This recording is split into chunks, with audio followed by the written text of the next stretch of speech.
नितेश कुमार। आज हम संगम काल के समाज और धार्मिक व्यवस्था पर चर्चा करेंगे।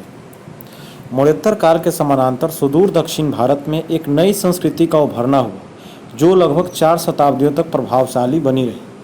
प्रागैतिहासिक और मेगालिथिक संस्कृति के बाद दक्षिण में उभरी हुई तमिल हम दक्षिण भारत की प्रथम साहित्यिक संस्कृति ही संगम संस्कृति कहलाती है। तमिल हम के लोगों का अपना आदिम विश्वास है कि उनके यहाँ कवियों का महासम्मेलन हुआ था। विद्वानों की सभाएं शासकीय संरक्षण में आयोजित होती थीं, जिसमें उत्कृष्ट रचनाएं रची जाती थीं। उनका यह भी मानना है कि तन्मुद्रई, कप्तापुरम, मदुरई जगह पर आयोजित 3 संगमों की अध्यक्षता क्रमशः अगंतिमार, तोलकप्पियार, इडैयार जैसे विद्वानों ने की थी। लोगों का ऐसा मानना है कि इन 3 संगम ही सबसे बड़ी उपलब्धि औकत्यम, पड़ीपडल, तोलकप्पियम, एटुटुगाई, पटापट्टू, त्रिकुरल जैसी उच्च स्तरीय साहित्यिक रचनाओं के संदर्भ में सामने आई। सैकड़ों कवियों और कवित्रियों की देन ऐसे साहित्य को संगम संस्कृति का समकालीन माना गया, जो विशुद्ध प्राचीन तमिल भाषा में मौखिक रूप में रचे गए। आगे परवर्ती दौर में शिल्पाधिकारम, मणिमेखलाई, जीवक चिंतामणि और भारतम जैसे महाकाव्य साहित्य भी रचे गए, जो संगम साहित्य के बारे में अधिकतम बातें बताने में समर्थ हैं। कहने का समग्र आशय यह है कि भले ही पुरातात्विक खुदाई के बाद प्राप्त अवशेष, विदेशज रोमन सिक्के के ढेर संगम संस्कृति के कालखंड बताने में तो मदद करते ही हैं, साथ ही साथ प्लिनी, स्ट्रेबो, टॉलेमी की रोमन रचनाएं समकालीन दौर की अर्थव्यवस्था पर अवश्य ही प्रकाश डालते हैं। लेकिन समकालीन दौर के समाज को, धर्म को, संस्कृति को, इन सब की बेहतर जानकारी के लिए हमें केवल और केवल संगम साहित्य पर भी निर्भर रहना पड़ता है। भले संगम साहित्य यदाकदा व्याकरण, प्रशासन, राजस्तुति, देवाख्यान जैसे कई विषय जगह बना लिए हों, लेकिन सच तो यही है कि तमिल हम के अपने साहित्य संगम साहित्य के मुख्य विषय अंतरंग प्रेम और बहिरंग युद्ध ही तो है। प्रेम, ईर्ष्या, घृणा, लोभ, भय, अपमान, नैतिकता, छल, अभाव, समृद्धि जैसे समस्त प्रवृत्तियां और विकारों को पूरी शिद्दत के साथ सांस्कृतिक फलक पर उभार देने का शानदार काम संगम साहित्य, संगम संस्कृति का खुलासा कर देने में सबसे अधिक सामर्थ्य है। अब हम संगम काल के समाज के बारे में चर्चा करेंगे। आंध्र प्रदेश के वेंकटम पहाड़ी और तमिलनाडु के कन्याकुमारी स्थल के बीच के तमिल हम के प्रदेशों में सामाजिक और धार्मिक वातावरण में स्थानीयता और आर्यकरण के बीच समन्वय के लक्षण संगम काल में देखे गए हैं। संगम काल संस्कृति से पहले का दक्षिण भारत कबायली समाज में था। तड़ियन, पनई, पड़ैयन, कडम्बन नामक 4 कुटी में विभाजित था। उच्चता निम्नता का भाव लिए हुए जब ऐसे परंपरागत कबायली समाज पर आर्य संस्कृति के 4 वर्णों का प्रभाव पड़ा, तो स्थानीय कबायली पहचान दरकने लगी। सामाजिक स्तरों के इस परस्पर समन्वय की वजह से 4 नए सामाजिक वर्ण का उभरना संभव हुआ, जिससे विप्रलु, बेल्लाल, बेशगास, मोटी कीर्तल्लु कहा गया है। अधिकतम दक्षिण भारतीय लक्षणों के साथ उभरे बेल्लाल वर्ग का संबंध भूमि कृषि से था। इसी वर्ग से कृषक, भूस्वामी, मुखिया, सामंत, प्रशासक और शासक समूह की संबंधता रही है। इस वर्ग की सामाजिक और आर्थिक हैसियत उच्च थी। जहां विप्रलु वर्ग से पुरोहित, ब्राह्मण, अध्यापक, ज्योतिष समूह के संबद्धता थी, वहीं बेशगास समूह से फेरी लगाने वाले, कौलीगो, खुदरा व्यापारी, थोक व्यापारी, बड़े महाजनों की संबद्धता रही है। वहीं मोटी कीर्तलु समूह से पशुपालन, कर्मकार, शिल्पी, दस्तकार की संबद्धता थी। कहने का आशय है कि संगम संस्कृति ने जिस समन्वय की प्रवृत्ति को बढ़ावा दिया, उसने न तो स्थानीयतापूर्ण समाप्त हुई और न ही आर्यकरणपूर्ण स्वीकृत हुआ। संगम साहित्य में यह तथ्य भी उभरता है कि समकालीन दौर में ऐसा ही प्रभाव गोत्र संस्था, संस्कार व्यवस्था, विवाह संस्था पर महिलाओं की स्थिति पर दाय भाग पर पड़ा है। यहाँ दाय भाग विज्ञानेश्वर और मितक्षरा की रचना है, जिससे बंटवारा के संदर्भ में या संपत्ति का बंटवारा किस रूप में हो, इस पर यह सिविल मामले से संबंधित है।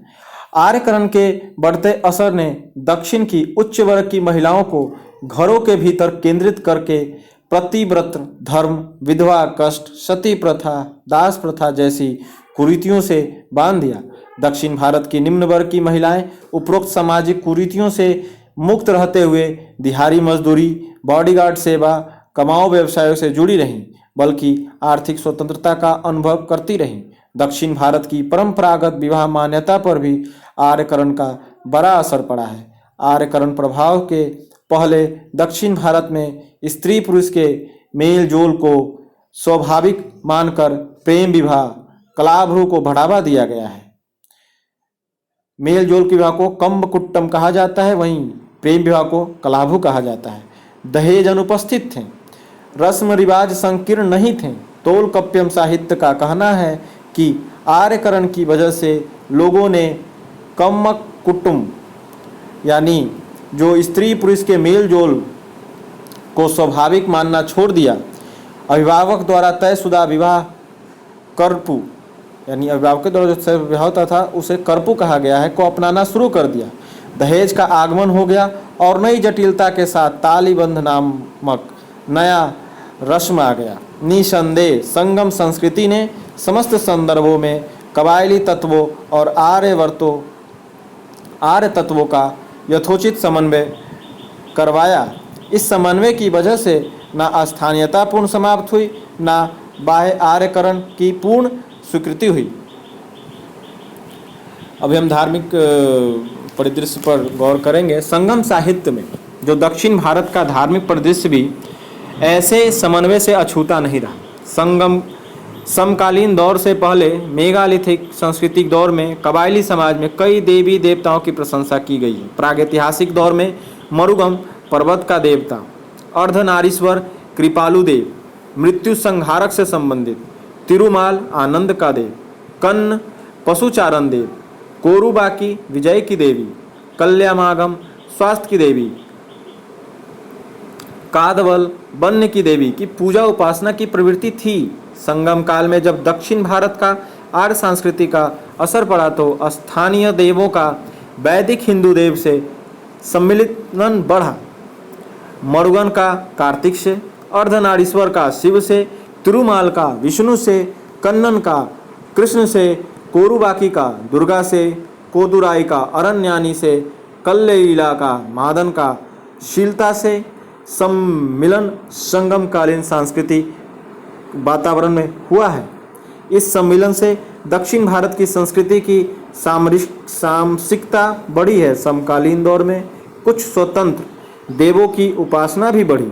जहाँ कनग्गी, यलम्मा और मरियम की उपासना को लोगों ने पूरी स्थानीयता के साथ अपनाया, वहीं इंद्र, वरुण, बलराम की पूजा उत्तर भारत प्रभाव में से शुरू हुई। पत्नी संप्रदाय के केंद्र में कनग्गी ने जगह बनाया। पत्नी संप्रदाय के केंद्र में कनग्गी ने जगह बनाया और तिन्ने की देवी के रूप में चेलम्मा ने कृषि के देव के रूप में इंद्र और बलराम के प्रतिष्ठा हासिल की। तो समुद्र और जल के देव के रूप में वरुण ने समकालीन समाज का धर्म पर असर इस संदर्भ में देखा गया कि भिन्न भिन्न जाति समूह ने अपने हितैषी देवी देवताओं को अपने अपने पाले में रख लिया। मछुआरों ने वरुण को, कृषकों ने इंद्र को, पशुपालकों ने कृष्ण को, बहेलियों ने केदुराई को अपने अपने हिस्से का देव बना लिया। संगम संस्कृति में आर्यकरण के बढ़ते असर से के ऊपर भारत के यज्ञ को, पुरोहितवाद को, दिशाओं को, देवों के विचित्र कर्मकांड को, अंधविश्वासों को बड़े पैमाने पर अपना लिया। लेकिन इसका आशय यह नहीं कि लोगों ने कबायली लक्षणों को पूरी तौर पर भुला दिया था। यदि संगमकालीन धर्म में वीर पूजा, पूर्वज पूजा, सूर्य पूजा, झील पूजा, नदी पूजा, पशु पूजा, ग्रह नक्षत्र, तारे की पूजा, प्रतीक पूजा के लक्षण पाए गए हैं, तो यह सब उत्तर भारत के असर से संभव नहीं हुआ, बल्कि स्थानीय कबायली आदिम लक्षणों के असर से हुआ है। संगम समाज, संगम धर्म और संगमकालीन जीवन शैली की सबसे खास विशेषता यह देखी जाती है कि लोगों ने अपने समस्त क्रियाकलाप में बेहतर भोजन, गीत संगीत, उत्सव त्यौहार, खुश मिजाजी का पर्याप्त स्थान दे रखा था। जहाँ मुरुगन की आराधना में बेल नाडल नृत्य को स्थान दिया गया, वहीं इंद्र के सम्मान में स्वाभाविक बिलर कैलकोल उत्सव को स्थान दिया गया। संगम संस्कृति में लोगों ने नृत्य नाटिका और युगल नृत्य को अहम स्थान देकर अपनी जीवंतता का एहसास कराया है। और तो और संगमकालीन लोगों ने अपने अभाव और गरीबी को सांस्कृतिक रूप देकर डांस ने खूबसूरती के साथ प्रस्तुत करने की आदत तक बना ली थी। इस प्रकार हम संगमकालीन समाज के और धार्मिक रीति रिवाजों में हम देखते हैं किस प्रकार दक्षिण भारत का आर्यकरण होने के साथ ही वहाँ के समाज में, वहाँ की धार्मिक संरचना में किस प्रकार का बदलाव आता है। Thank you.